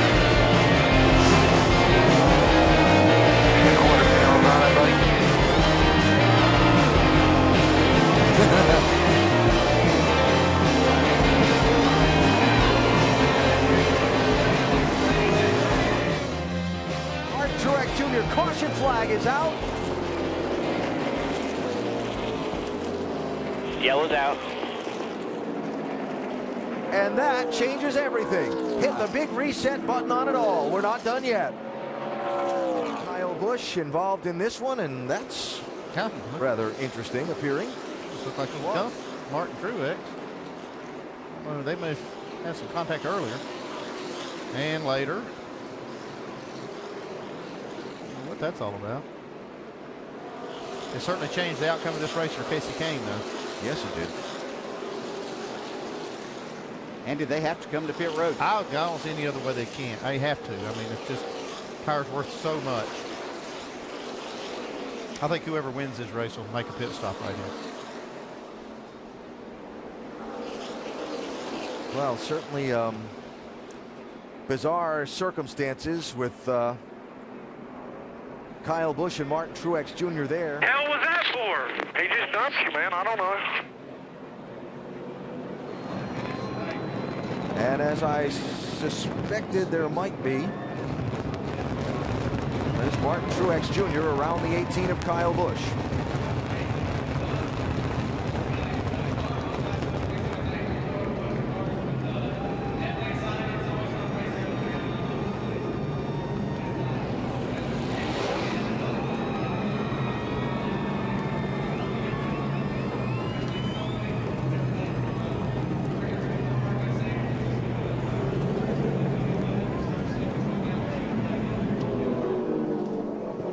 Just having a good old time over here. Just hanging around. Okay. Just stay buckled up. Let them get you flipped over here. That's Kyle Busch.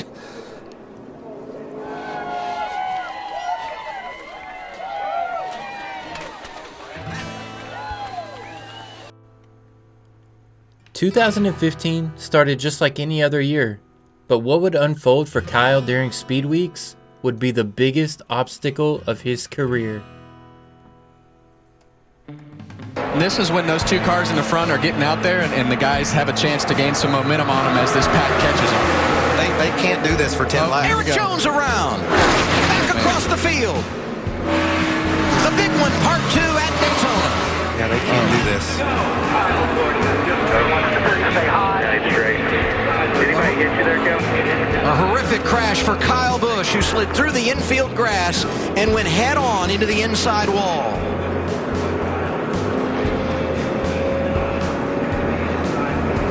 And he is climbing from that car, and that is an unbelievable sight. Wow.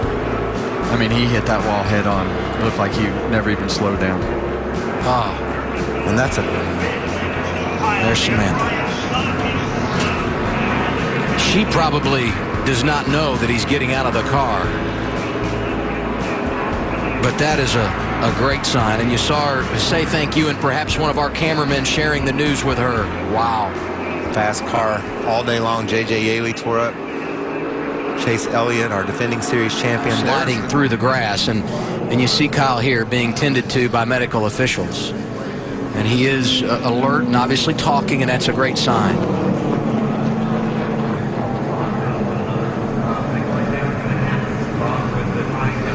But it's got to be an incredibly helpless feeling as a driver when you're sliding through the grass like that and knowing there's not much you can do at that stage. Well, and for us, we've been lucky as competitors to see this sport evolve with the safety. And when you hit one of those concrete walls and you've been hitting these safer barriers, you have no idea the difference in what it feels like. And when you hit them head on like that, it is a violent impact. When they take off like that, they just start sliding and you're out of control going straight sideways. And Kyle, he was trying to save it as long as he could. He was just barely going sideways. He was trying to save it, and then he noticed, or it was obvious he couldn't get it saved. And they've stabilized, or tried to, that right leg. And we'll continue to follow the story with Kyle Busch, injured in a crash here at Daytona. Just gets loose after the contact. Just trying to save it, Wheels cut to the right. Wouldn't ever come around for him. An estimated 90 miles per hour when he went head-on into that concrete wall where there is no safer barrier here at Daytona International Speedway. Kevin and Michael talking during commercial break. We're 15 years into this safety project. We should not be racing at a single racetrack without safer barrier inside and outside walls. I've said it, and somebody can take me to task, but there's no excuse for it. And you see the video here of Kyle. Right leg pain is the issue. They took him through with an ambulance straight to Halifax Medical Center, bypassed the Infield Care Center. His wife, Samantha, his sponsors, his friends, his team all went directly to the hospital. As soon as we have an update this evening, we will get it to you in regards to tomorrow's running of the Daytona 500 and what will happen with the 18 car and Kyle Busch from here on out. After fearing his racing career was over, Kyle began to rehab both legs in hopes to returning to competition and receiving a playoff medical waiver that would allow him to compete for a championship. Kyle would return 1 week ahead of schedule, the same weekend his baby boy was set to be due. In the face of adversity, Kyle never looked back.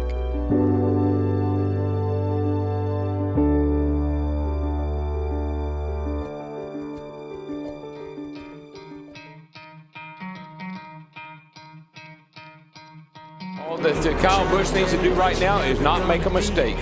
There's Samantha, his wife. They just had their new baby. I mean, this is a big, big, big day for this team. I mean, you have to admit, this is an incredible accomplishment for this young man. To come out of the hospital, get back in his car. He won the Xfinity race in Michigan, and here he is. He's going to drive this thing into victory circle here on the road course where people thought it might be his Achilles heel. Kirk closes the gap, 4 or 5 car lengths, as Kirk wobbles off turn 10. One last chance at turn 11. Watch his 4 and the 15 back there. They got a pretty good battle going on for third. And off the final turn, no crutches necessary. Kyle Busch wins in Sonoma. And for the first time in Sprint Cup history, the Busch brothers finish 1-2. Kyle Busch, is he going to clear him? He does. He takes the top spot away from Joey Logano. Here comes Logano back to the bottom of the racetrack. Out of turn number 4, Busch looking to the inside for the lead once again. That time across the stripe, Kyle Busch your leader by 14 one-thousandths of a second. Kyle Busch is going to clear the 22. This time he makes it stick. Will he get a second win of 2015? Coming out of turn number 4. Kyle Busch is going to win in Kentucky. We're trying to unlap himself. An aggressive move, squeezing the 2 over, gets underneath the 4. You know, why is that move so important? Because that unlapped him. Kyle Busch looking for as many points as he can get to try to break into the top 30 in the points to get into the chase. White flag in the air. The distance between 1 and 2, a second and a half. And the 7 into the wall. Alex Bowman is going to hit the wall. The white flag was displayed to the 18 of Kyle Busch. Kyle Busch will win at New Hampshire. 3 out of the last 4 races, Kyle Busch has won. Not a lot of help for either driver up front. Kyle Busch with the advantage going into turn 1. He's going to make it stick. Clear. He has the lead through the short chute. Now all Kyle Busch is going to see will be the flag stand. Fans on either side.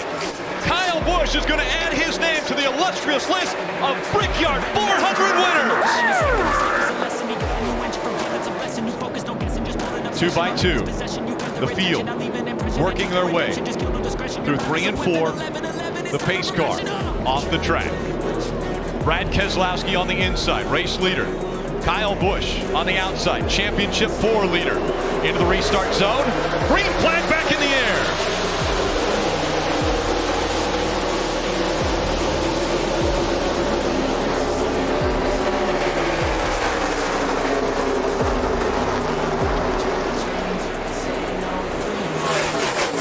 Kyle Busch out front. Brad Keselowski running second. Kevin Harvick is third.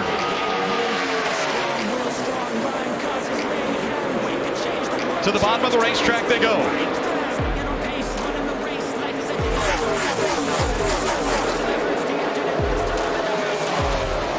Six laps to go. Jeff Gordon has made his way up to 6th. Kyle Busch, Kevin Harvick, 2 of the championship 4, running 1 and 2. Maintain. I got your back here. Hey, run between the seams. That's Kyle Busch's spot and let him know where Kevin Harvick ran in 1 and 2. Kevin Harvick already searching up the racetrack, looking for that clean air. He can't just follow the tire tracks of the 18, although it doesn't turn very well for the 40 and loses some ground. The gap 10, hit your marks here. getting bigger between the 18 and the 4. Kyle Busch trying to drive away to win the championship, his first title in the Sprint Cup Series. Kevin Harvick trying to defend his championship, but the gap getting wider. Kyle Busch trying to complete an unbelievable comeback. 3 to go for Kyle Busch. Kyle Busch is in focus on the front windshield. Pay no attention to the rearview mirror. Your spotter will let you know what's going on behind you. Just pay attention to your car. Do not let the 4 car force you into a mistake. A year ago, it took a win to win the championship. It's going to do it again. Kyle Busch in front of Kevin Harvick, the top 2 in the championship 4. 2 to go. I love the tone. The tone of the spotter, very calm, like he's sitting next to him at the table, not agitating in his driver at all. Let Kyle Busch does what he do best. Drive this race car to the max of his ability. He's pulled out to a 2.5 lead. Down the backstretch they go. By 20. All good here, bud. 20 car lengths between Kyle Busch and Kevin Harvick. Coming out of turn number 4. The white flag will go in the air. White flag. Coming back no matter what. By 20. One more time around. Kyle Busch missed the first 11 races of the season with a broken leg and a broken foot after an accident at Daytona. Good, by 20. Down the backstretch. His closest competitor, just a dot in the rearview mirror. Through 3 and 4. No one has battled through as much pain and had as much perseverance as 30-year-old Kyle Busch.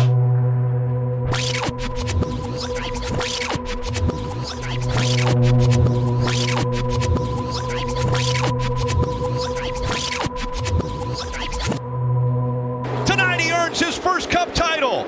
Kyle Busch, the 2015 NASCAR Sprint Cup champion. Oh my God! Look at me,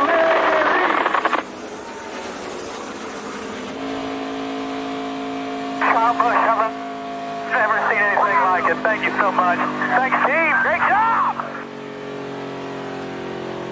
Adam Stevens.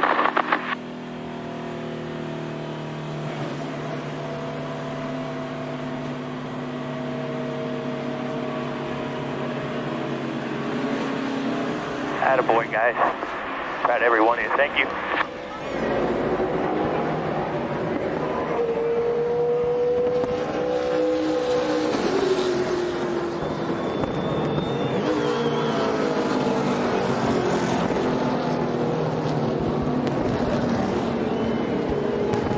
Said about this year.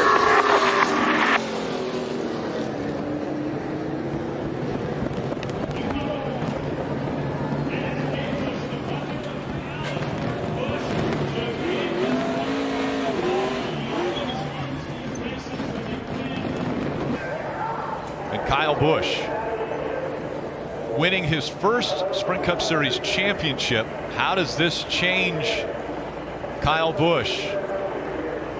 He is now the 2015 Sprint Cup Series champion. He did whatever he had to do. It took winning the race once again. Joe Gibbs with his 4th championship. JD as well behind the wall. And the over-the-wall crew did everything they had to do as well. Crowning a champion 2015.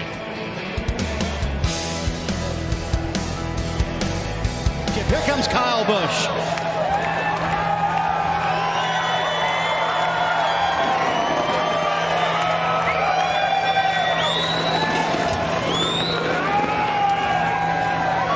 M&M's for everybody. Kyle, you said on the radio afterwards, you said, I don't know what life's all about, but I don't know what to say about this year. What do you say about this year, Kyle? Pretty unbelievable, I guess. You know, it's a dream of a lifetime, a dream come true, and something that only happens every so often, you know, and I just can't believe it with everything that happened this year and all the turmoil, all the things that I went through, that my wife went through, that my family went through, and people those around me that they went through. This championship is all for these guys, for my wife, my family, and everyone who sacrificed so much to get me here and to get me to this place today, whether it's been on my team right now or on my teams in past. It's certainly awesome, and I can't thank M&M's enough. M&M's Crispy, they're a phenomenal sponsor.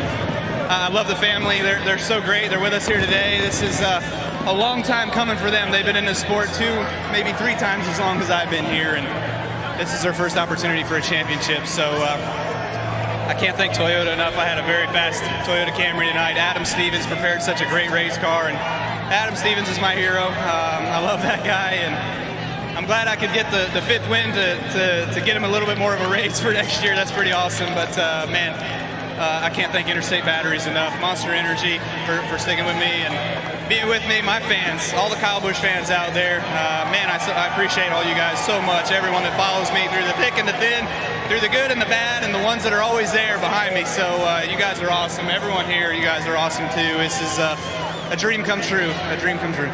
8 months ago tonight, you were laying in a Daytona hospital. All the rehab, you told me that you didn't know if you could do anything harder than that rehab. Did you really think this moment was possible, Kyle? Oh yeah, no doubt. I said back then, I'll say it again, you know, the rehab and then getting back and getting ready and getting healed and focused, all that was the hardest part. Yeah, hardest thing I've ever gone through. And to put it all together here tonight, this night wasn't quite that hard, you know, but I had one special driver in Tony Stewart come see me 8 months ago tonight, and he helped me through a lot of that stuff. But I've had already about 6 or 7 here tonight, so it's pretty awesome to have this opportunity and to be here and to beat guys like this one right here, Mr. 4-time. Thank you, man. I appreciate it. It's awesome to race my hero in his last round and beat him out for it, man. Thank you. I appreciate it. I appreciate it. Yeah, the significance, Kyle, of being able to race your childhood hero and win a championship. I don't know that you could have ever scripted it any better. For him to be in his last year and go out, I guess I wish I could have beat him sooner in that time, you know, when he was still running or had another year to go after it. But, man, to have a shot with these 4 final drivers, you know, Martin Truex, one of the best at Homestead, and Kevin Harvick, one of the best the last 2 years, and Jeff Gordon, one of the best of all time. You know, to go up against those guys here tonight and to score this victory for this number 18 Toyota Camry was phenomenal. And I can't be remiss without thanking Coach Gibbs and his family, and JD's here tonight. JD was the first selfie over there in turn 1. That's so cool. And man, this night is just all about these guys and these people that have poured their heart and soul into Kyle Busch. So much changed you this year, the wreck and everything, but talk to me about Brexton and what that brought to your life and how that changed your perspective on job, life, everything. Well, it sure did. I mean, I've never dreamed of anything so little could be so happy, but he's such a cool little dude, and you know, he's always smiling, always having fun, and except about 4 a.m., you know, that's daddy time. That's a little rough, but it's all worth it in the end. You know, Samantha and I, for what she went through and what we've been through this year, to have Brexton in this year, his birthday 5/18/15. It's so cool to have him and to have him be a part of all of this here tonight, and of course to celebrate with his father. He'll never know what this meant today, but maybe one day if it's on his own, he'll know what it means. I gotta ask you out a little bit of racing. Talk me through that last restart. Man, you were out of a cannon. Yeah, well, I knew it was time to go. I don't know why Brad chose the bottom, but he gave me the top, and I was like, well, this is interesting because I wasn't expecting that.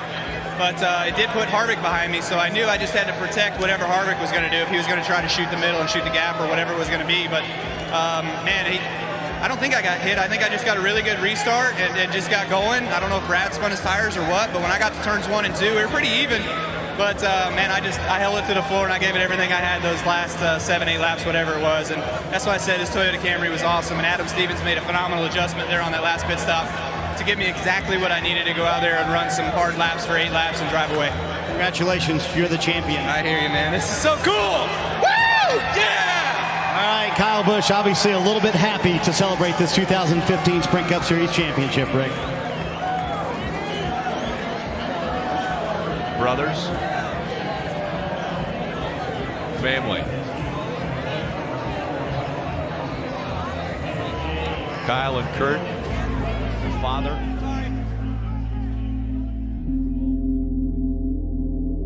So there you have it. An unlikely hero, a thrilling return, and a fairy tale ending. But if you've been paying attention thus far, you know it's never good enough for Kyle Busch. And it never will be. Hey, give me a hug! I love you, buddy. You're my hero, man. Thank you so much.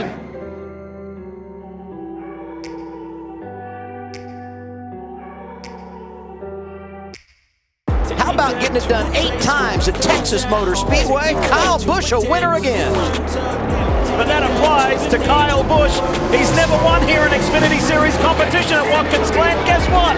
He has now. The 18 goes to victory lane. Watkins Glen.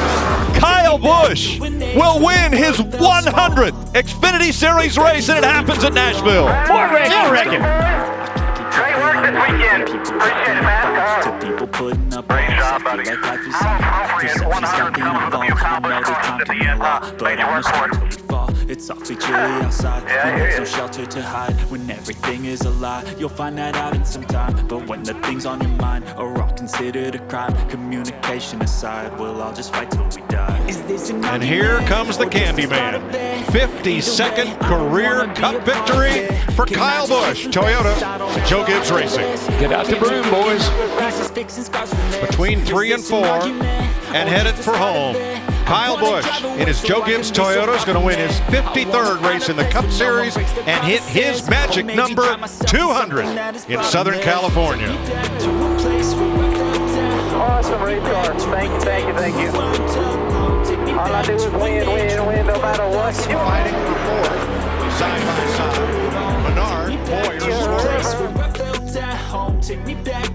54th career win for Kyle Busch. Kurt Busch second.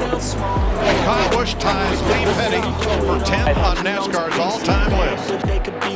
Kyle Busch for Toyota and Joe Gibbs Racing wins the Pocono 400, his 55th career win, tying Rusty Wallace for 9th on NASCAR's all-time win list.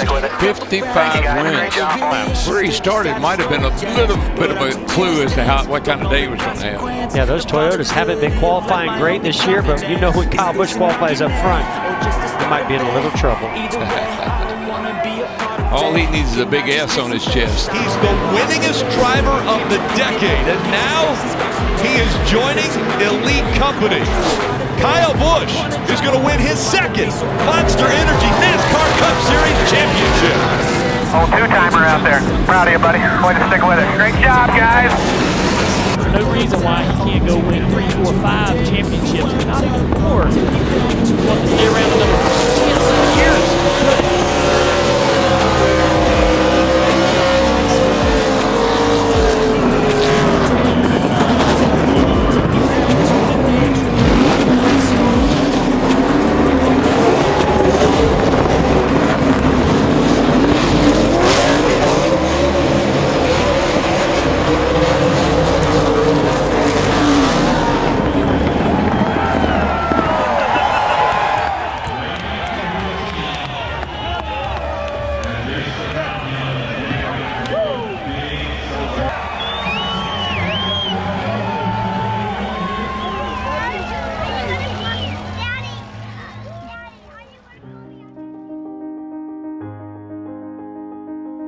The story of Kyle Busch is an incredible one. The ups and downs. I'm not surprised about anything. Congratulations.